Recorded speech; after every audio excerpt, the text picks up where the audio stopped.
গতকাল জামিনে মুক্ত হওয়ার পর প্রথমবার সাংবাদিক বৈঠকে একেবারে বিস্ফোরক অরবিন্দ কেজরিওয়াল। তিনি বলছেন মোদি জিতে গেলে মমতা বন্দ্যোপাধ্যায়কেও জেলে পাঠাবেন এবং তিনি আরো বলছেন যে মোদির লক্ষ্য এক দেশ এক নেতা। কি বলেছেন তিনি শোনাবো।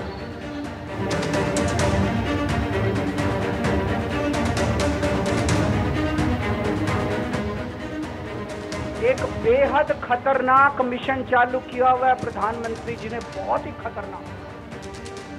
उस मिशन का नाम है वन नेशन वन लीडर। देश के सारे नेताओं को खत्म करना चाहते हैं मोदी जी।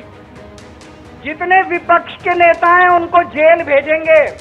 केजरीवाल को जेल भेज दिया, हेमंत सोरेन को जेल भेज दिया, ममता दीदी के कई मंत्रियों को जेल भेज दिया। ये चुनाव जीत गए, मेरे से लिखवा लो एफिडेविट के ऊपर। थोड़े दिन के बाद ममता दीदी जेल में होंगी, तेजस्वी यादव जेल में होगा, स्टालिन साहब जेल के अंदर होंगे, पिनरई विजयन जेल के अंदर होंगे, उद्धव ठाकरे जेल के अंदर होंगे। अगर ये चुनाव जीत गए, इन्होंने बीजेपी का एक नेता नहीं छोड़ा। आडवाणी जी की राजनीति खत्म कर दी इन्होंने, मुरली मनोहर जोशी की राजनीति खत्म कर दी, सुमित्रा महाजन की, शिवराज सिंह चौहान जिसने मध्य प्रदेश का चुनाव जीत के दिया इन लोगों ने, शिवराज सिंह चौहान ने उसको मुख्यमंत्री नहीं बनाया, उसकी राजनीति खत्म कर दी। अगर ये चुनाव जीत गए, मेरे से लिखवा लो, 2 महीने के अंदर उत्तर प्रदेश का मुख्यमंत्री बदल देंगे ये लोग। योगी आदित्यनाथ की राजनीति खत्म करेंगे, उनको भी निपटा देंगे ये लोग। यही तानाशाही है दोस्तों। भीख मांगने के लिए आया हूं 140 करोड़ लोगों से, 140 करोड़ लोगों से भीख मांगने के लिए आऊं। मेरे देश को बचा लो, मेरे भारतवर्ष को बचा लो, मेरा भारत बहुत महान है। অরবিন্দ কেজরিওয়াল তাকে 1 জুন 15-20 দিনের জন্য মহামান্য সুপ্রিম কোর্ট অন্তর্বর্তী জামিন দিয়েছে, যাতে গণতন্ত্রের উৎসবে অংশগ্রহণ করে। তিনি একটু আগে বলছিলেন বিজেপি যদি ক্ষমতায় আসে তাহলে মমতা ব্যানার্জিও জেলে যাবে।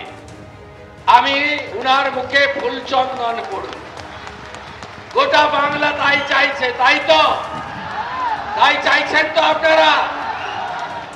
অরবিন্দ কেজরিওয়ালের মুখে ফুল চন্দন পড়ুক এবং পিসি জেলে যাক, ঠগি পিসি, এটা সবাই চাইছে। মমতা বন্দ্যোপাধ্যায়ের কেশাগ্র স্পর্শ করার ক্ষমতা কারণ নেই। অরবিন্দ কেজরিওয়ালজি যেটা করেছেন সেটি বিজেপির তরফ থেকে যে চক্রান্তটা বিরোধী দলগুলি বা বিরোধী নেতাদের উদ্দেশ্যে করা হচ্ছে সেটার মুখোশ খুলে দিয়েছেন। কিন্তু আমরা বাংলার মাটিতে দাঁড়িয়ে আত্মবিশ্বাসের সঙ্গে বলতে পারি, মমতা বন্দ্যোপাধ্যায়ের বিরুদ্ধে যত চক্রান্তই ভারতীয় জনতা পার্টি করুক, মমতা বন্দ্যোপাধ্যায়ের কেশাগ্র স্পর্শ করার ক্ষমতা ভারতীয় জনতা পার্টি বা তৃণমূলের যারা বিরোধী পক্ষ, শত্রুপক্ষ, কুৎসাকারী যারা আছেন তাদের সম্ভব হবে না।